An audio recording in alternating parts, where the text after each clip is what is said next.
له الملك وله الحمد وهو على كل شيء قدير.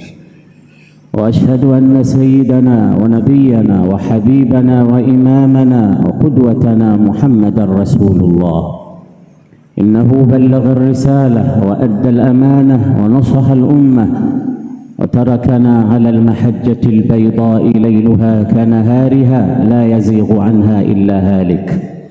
صلوات ربي وتسليماته عليك يا رسول الله، يا من أتيت إلى الحياة مبشرا وبعثت بالقرآن فينا هاديا وطلعت في الأكوان بدرا نيرا.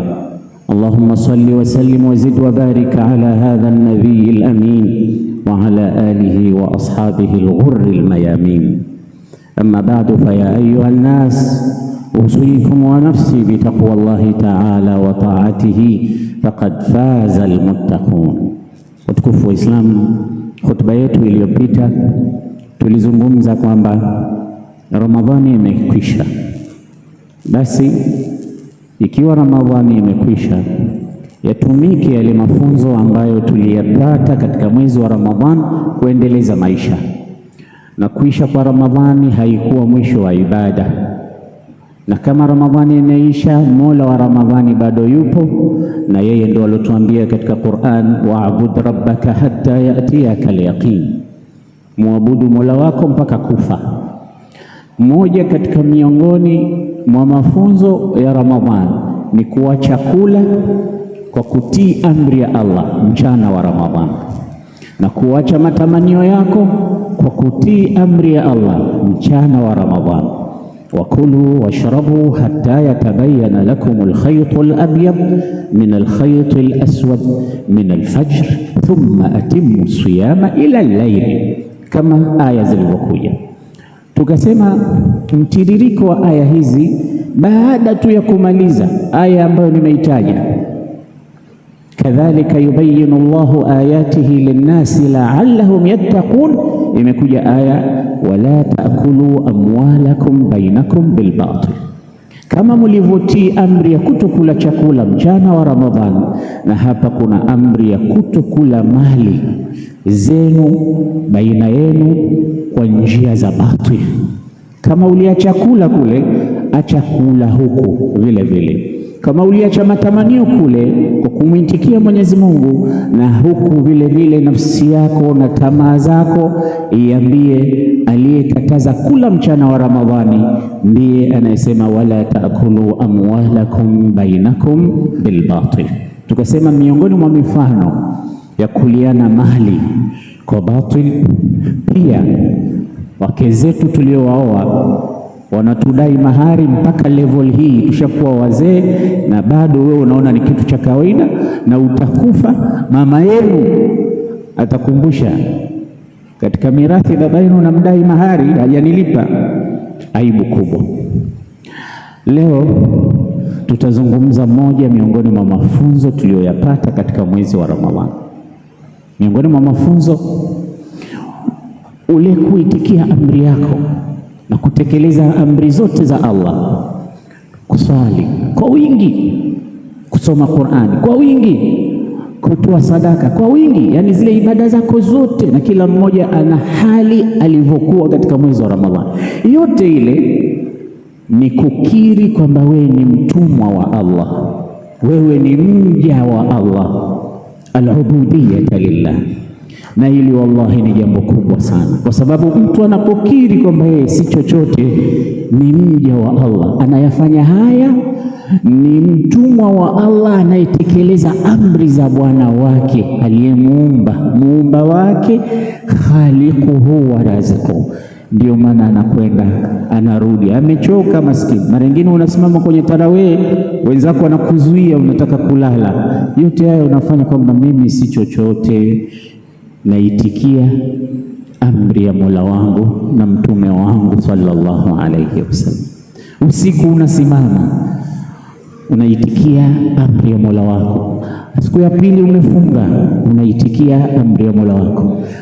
Maasi umeiacha, ni kukiri ubudiyyataka lillah, Hivi unavyokiri kwamba wewe ni mtumwa wa Allah, maisha yako yatakuwa mazuri mno, kwa sababu kile kitu kinachoitwa ghurur, kujiona, kuvimba, kujifaharisha, kujipa, yote Muislamu wewe kwako itakuwa hakuna. Kila atakayekuona ni mtu wa kujishusha, mutawadhi, ni mtu wa kupenda wenzako, mtu wa huruma na wenzako, unaingilika, yani flexible, mtu mnyumburufu, unatabasamu na watu, unacheka na watu, kwa sababu wewe ni mtumwa wa Allah, wewe ni mja wa Allah.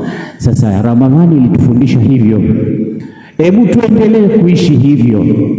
Bwana Mtume sallallahu alaihi wasallam, yeye alikuwa sifa hii maisha yake yote mpaka ameondoka duniani, alikuwa nayo. Anakiri kwamba yeye pamoja na utume, pamoja na cheo kikubwa alichokuwa nacho, lakini ni mtumwa wa Allah, ni mja wa Allah, mpaka alipowaambia watu waliokuwa wakimpa sifa kubwa kubwa, wengine labda wanataka kupita mipaka ya sifa zake, akiwaambia la tutruni kama atrat an-nasara Isa ibn Maryam innama ana abdullahi wa rasuluhu qulu abdullahi wa rasuluhu, msinipandishe daraja isiyokuwa yangu, yani msipituke mipaka katika kunisifu. Hakika mimi Muhammad Abdullah, ni mtumwa wa Allah, ni mja wa Allah, ni kiumbe cha Allah, wa rasulu, na ni mtume wake. Basi semeni hivyo tu, msipite zaidi ya hapo. Wakati mwingine anamwona mtu kwa kuwa leo amesikia kwamba huyu mtume yuko kwetu, anakuwa speechless kwa sababu kamwona mtume.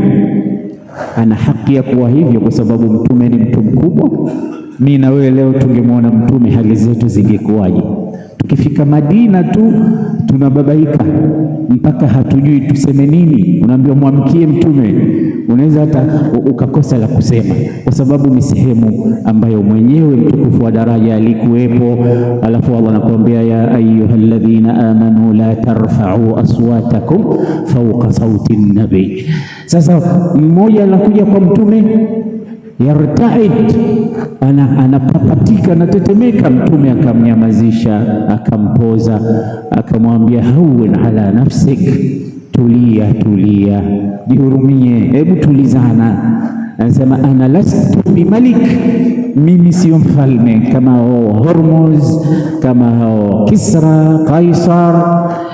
Ana lastu bimalik innama ana ibn imra'atin kanat ta'kulu al-qadida bi Makkah. Mimi mama yangu alikuwa kila nyama za kukausha, anakausha jiwani alafu anakula. Anamweleza mimi ni nani. Sasa wewe usibabai, usitetemeke, tulia. Hii yote ni kujishusha kwa Bwana Mtume Muhammad sallallahu alayhi wasallam.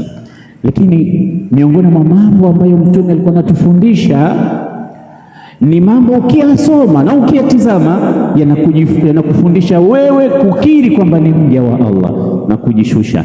Alikuwa anatuambia nendeni mkazuru makaburi, na katika hadithi ya Anas na hadithi ya Buraida Mtume anasema kuntu nahaitukum an ziyarati alqubur ala fazuruha, mimi nilikuwa nimewakataza msende makaburini kuzuru. Na ulama shurahu alhadith wanasema Mtume alikataza kwa sababu kwanza watu walikuwa hadithu ahdin biljahiliya, yani ndio mwanzo wametoka katika ujahilia, wameingia katika Uislamu. Uislamu kwao ni mgeni. Kwa hiyo kule makaburini kulikuwa kuna vituko vingi, mtu anakwenda anapiga makelele, anasema mambo ya shirki, anafanya vitu ambavyo haviridhishi, kwa sababu Uislamu wake bado mgeni. Akamwambia msiende. Lakini watu walipoiva tauhid na iman, akasema ala fazuruha, sasa nendeni mkazuru makaburi. Kwa nini ya Rasulullah? Akasema liannaha tudhakkirukumul maut au tudhakkirukumul akhirah, kwa sababu mkienda makaburini mnakumbuka akhirah, mnajikumbuka wewe ni nani. Ule utumwa wako wa Allah kwa Allah unauona live, kama unavyomuona mwenzako na wewe unatasawar na wewe itafika zamu yako. Haya ni mafunzo ambayo automatic mtu anaacha kuvimba, anaacha kujiona, anaacha kujifakhiri, kwa sababu wameliona kaburi. Na hao watu wa kaburini kwa lisani ya hali wanasema tulikuwa kama nyinyi na nyinyi mtakuwa kama sisi. Yote haya ni mawaidha. Lakini katika hadithi ya Anas ibn Malik anasema liannaha, kwa sababu hayo makaburi, hiyo ziara ya kuenda kuwazuru makaburi, turiqul qulub, inafanya nyoyo zinakuwa na hofu, zinaanza nyoyo kumjua Mola wake, tudmi'ul ain, na anafanya macho kutoa machozi. Daima unakuwa mutawadhi kwa hivi vitu. Ukimwona mtu moyo wake ni laini, ni alama ya imani, macho yanatoa machozi. Naam, sababu Allah anasema innamal mu'minuna alladhina idha dhukira Allahu wajilat qulubuhum wa idha tuliyat alayhim ayatuhu zadatuhum imanan wa ala rabbihim yatawakkalun. Ni kawaida kwa mu'min akitajiwa Allah na hofu, na akiona vitu kama makaburi damaat ainu, jicho linatoa machozi, na yeye mwenyewe raqqa qalbuhu, moyo unakuwa laini, unakubali mawaidha, unakubali nasaha. Lakini pia anasema watudhakirukumul akhirah, na unawakumbusha ziara ya makaburi kwamba kuna akhira, kuna ulimwengu wa barzakh. Hii ni dalili au ishara au mafunzo ya kukufanya wewe ujue kwamba ni mja wa Allah. Lakini pia kabla ya kwa makaburi, Mtume anatuambia tuzuriane sisi kwa sisi tukiwa wagonjwa. Nenda kawaangalie wagonjwa. Katika hadithi Bwana Mtume alikwenda kumzuru mgonjwa, asema fawajadahu qad khafata, yani amekonda. Ukimwona mgonjwa amebadilika, hali yake imekuwa, alikuwa ni mtu mwenye afya, unapata mawaidha gani wewe kama kiumbe? Mbona amebadilika? Mbona amekuwa vile? Hizi ni ibra. Umeenda kamzuru mgonjwa, nenda kamwangalie. Mtume alienda kumwona, alipomwona amebadilika katika hali ile, akamuuliza kuna dua yoyote ulikuwa unaomba? Mgonjwa akasema ndiyo ya Rasulullah. Unaomba nini? Asema Allahumma in kunta muaqibi bi shay'in fil akhirati fa'ajjilhu li fid dunya. Mimi ya Rasulullah alikuwa namwambia Allah, kama kuna adhabu yoyote huko inanisubiri akhera, ilete haraka, ni adhibu hapa duniani, ewe Mola wangu. Mtume akasema subhanallah, imekuwaje unajiombea mambo hayo? Mtume kashtuka. Yule jamaa anasema kama kuna adhabu inaningojea ya Allah siku ya Kiyama, basi ilete mapema, niletee huku duniani kwanza. Mtume akamwelekeza, akamwambia halla qult, ungesema maneno haya, Allahumma rabbana atina fid dunya hasana wa fil akhirati hasana wa qina adhaban nar. Sema maneno haya wewe ukiri kwamba kuna rehma, huruma za Allah zipo. Mwenyezi Mungu kuna kumsamehe mja wake, sio ujiapize tulete. Nani anaweza adhabu? Mtume akamwambia la tastati, na si yeye tu huyu, la nastati, hatuwezi sisi, hatuwezi adhabu ya Allah. Sema maneno haya. Mtume alikuwa anaenda yeye mwenyewe kukagua wagonjwa, na sisi ametuambia tuwazuru wagonjwa vile vile, ni huquq katika huququl muslimin. Tukiondoka pale tumepata ibra, tuwaombee na dua. Usiwaapize. Ukienda kwa mgonjwa muombee dua, ukienda kwa maiti makaburini pia waombee dua. Tena unawaambia kabisa, nyinyi mmetangulia na sisi tuko njiani tunakuja, antum salafuna wa nahnu bil athar. Lakini vile vile nakumbuka moja katika ahadithi za mmoja katika wanachuoni wa karne ya 20 na 21, Sheikh Muhammad Mitwalli Sha'rawi, katika mambo aliyoyafanya. Huyu mwanachuoni sasa takriban miaka 30 na karibia kutokea aondoke katika hii dunia. Nadhani mwaka 1997 alifariki. Historia yake ni kubwa, talabatul ilmi wa mtafute wa msome. Alikwenda siku moja katika kutoa mhadhara, alialikwa pahali. Mapenzi ya watu yalimchukua huyu bwana, kidogo nafsi yake ikapata jambo fulani ambalo alitaka aliondoe mara moja. Anasema baada ya mhadhara, baada ya ugeni ule, watu wanaanza kumkimbilia na kutoka kwenda kumwona, kumwamkia. Basi ile gari yake aliyokuja nayo watu waliibeba. Siku zote gari inambeba mtu, lakini ile gari ilibebwa na watu kwa ule upendo waliokuwa nao watu kwa shekhe huyu, na ni mwanachuoni alimu huyu. Watu wanaibeba Mercedes yake ile Benz, wameibeba juu kwa juu. Alivyoona vile sema, haya yote ni mapenzi ya watu kwangu. Sasa safari yake wakati anarudi na gari ile ile, akamwambia dereva, simamisha. Kaona msikiti kama hivi Nuru Muhammad, akamwambia simama. Katika ile safari alikuwa na mwanawe, baba unaenda wapi? Naingia msikitini. Kajua labda haja kidogo nini, akaingia msikitini, akachelewa kurudi kwenye gari yake. Mwanawe ikabidi atoke kwenda kumwangalia chochote kimeweza kutokea, mbona hajarudi? Ikachukua muda, kazunguka msikiti wote hajamuona. Kenda msalani, labda kaanguka huko mzee, la qadar Allah. Akifika anasikia kitu kama mtu anapiga deki, ile sauti ya kufuta ties nini. Baba akamwambia, au usije huko, usije, yuko chooni. Kifungua anasafisha vyoo. Sasa unafanya nini? Mtongo, subiri kwanza, namalizia. Nyote mnavijua vyoo vya misikiti yetu, hata msikiti unaenda chooni sasa. Hii barabara maana ni misikiti ya njiani.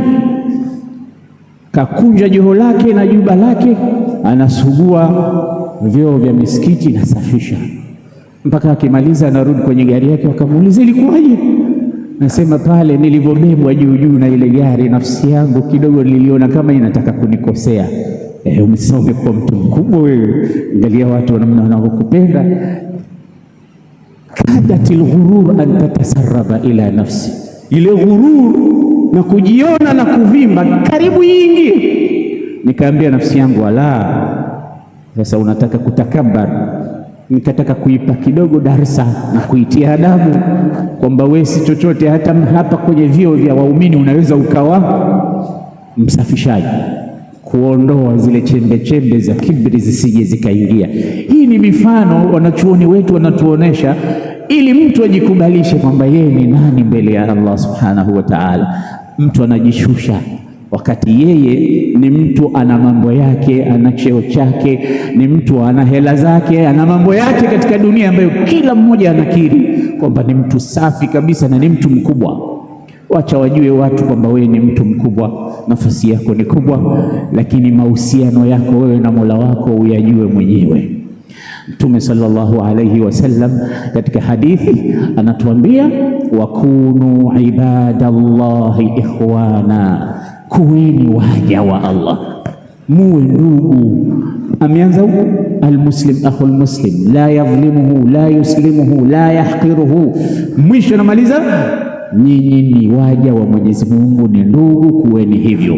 Katika aya nyingine, inna hadhihi ummatukum ummatan wahida wa ana rabbukum fa'budun, huu umma wenu ni umma mmoja na mimi ndio Mola wenu mlezi, natakiwa muwe watumwa wangu, muniabudu mimi, msimwabudu mtu yoyote mwingine. Katika aya nyingine, wa inna hadhihi ummatukum ummatan wahida wa ana rabbukum fattaqun. Ya Rabbi, tujalie daiman wa abadan tuwe waja wako wanyenyekevu kwako, tuwe na maisha ya kukumbuka, kwa sababu bila ya kukumbuka mtu hana atakachovuna katika hii dunia isipokuwa ghurur. Na ndio maana Qur'ani kila wakati inasema, wadhakkir fa inna dhikra tanfa'u almu'minin, wakumbushe kwa sababu ukumbusho utawafaa wenye imani. Anasema tena, fadhakkir in nafa'ati dhikra sayadhakkaru man yakhsha, endelea kukumbusha, ikiwa utaleta manufaa ukumbushaji, atakumbuka yule mu'min. Lakini asiyekuwa na ishara ya imani wala chembe atakataa mambo ya kuambiwa katika kukumbuka, wala hatotaka kukumbuka. Sayadhakkaru man yakhsha, atakumbuka mwenye kumcha Allah. Ya Rabbi, tujalie min alkhashi'ina lillah. أقول قولي هذا أستغفر الله لي ولكم فاستغفروه فيا فوز المستغفرين ويا نجاة التائبين.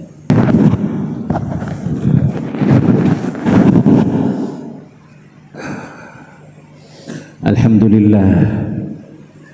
لله حمدا كثيرا كما أمر، وأشهد أن لا إله إلا الله وحده لا شريك له إرغاما لمن جحد به وكفر، وأشهد أن سيدنا محمدا عبد الله ورسوله سيد الخلائق والبشر. عباد الله، اتقوا الله تعالى من سماع اللغو وفضول الخبر، وانتهوا عما نهاكم عنه وزجر، واعلموا أن الله أمركم بأمر بدأ فيه بنفسه، وثنى بملائكته المسبحة بقدسه، وثلث بكم أيها المؤمنون من برية جنه وإنسه، فقال تعالى مخبرا وآمرا: إن الله وملائكته يصلون على النبي يا أيها الذين آمنوا صلوا عليه وسلموا تسليما. اللهم صل وسلم على نبي الرحمة وشفيع الأمة عدد ما أحاط به علمك وأحصاه كتابك وضمه، وعلى آله ومن نصره في كل مهمة، خصوصا منهم ذوي الأصل العريق، أمير المؤمنين سيدنا أبي بكر الصديق وعمر الفاروق وعثمان ذي النورين وعلي الحيدر، ورضي الله تعالى عن صحابة رسول الله أجمعين. اللهم اصلح ولاة المسلمين، خصوصا منهم رئيس زنجبار دكتور حسين علي حسن مني، اللهم خذ بيده إلى ما فيه الخيرات والصلاح، اللهم وفقه لما تحبه وترضاه، اللهم هيئ له بطانة صالحة، اللهم هيئ له بطانة صالحة، اللهم هيئ له بطانة صالحة. اللهم اجعل بلدتنا هذه زنجبار آمنة مطمئنة وسائر بلاد الإسلام والمسلمين، واكتب اللهم سترك وسلامك على عبيدك الحجاج والغزاة والمسافرين والمعتمرين في برك وبحرك من أمة محمد أجمعين. اللهم ارفع مقتك وغضبك عنا، اللهم ارفع مقتك وغضبك عنا. اللهم اغفر للمؤمنين والمؤمنات والمسلمين والمسلمات الأحياء منهم والأموات برحمتك يا أرحم الراحمين. عباد الله، إن الله يأمر بالعدل والإحسان وإيتاء ذي القربى وينهى عن الفحشاء والمنكر والبغي يعظكم لعلكم تذكرون. اذكروا الله يذكركم واشكروه على نعمه يزدكم، ولذكر الله تعالى أكبر.